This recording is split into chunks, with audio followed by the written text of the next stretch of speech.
Lovely coincidence. In 1945, there was a young boy of 14 in a concentration camp.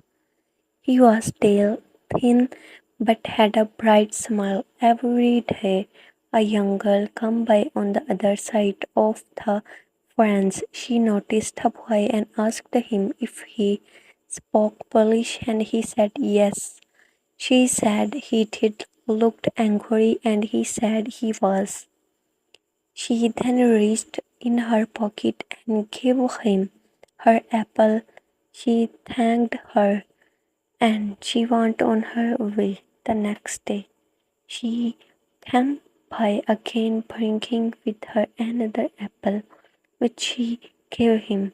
Each day, she walked by the outside of the fence, hoping to see him, and when she did, she happily handed him an apple in exchange for conversations.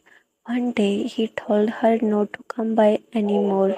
He told her he was being spirited to another consultation camp. As he walked away with tears streaming down his face, he wondered if he did ever see her again. She was the only kind soul he did see across the fence. He made it out of the concentration camp and immigrated to America. In 1957, his friends had finished him up on a blind date. He had no idea who the woman was.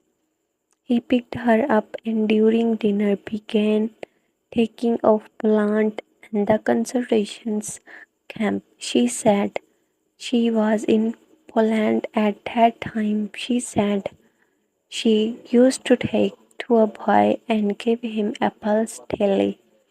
He asked if this boy was still sneaky and if he had told her that she should not come back because I was leaving. She said yes, it was her, the young girl who came by every day to give him apples after 12 years after the war and in another country.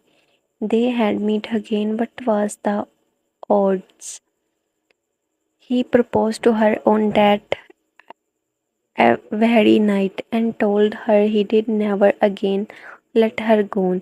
They are still happily married today. Now that my friends is a love story. Miracles do happen and there is a greater focus at work in our lives.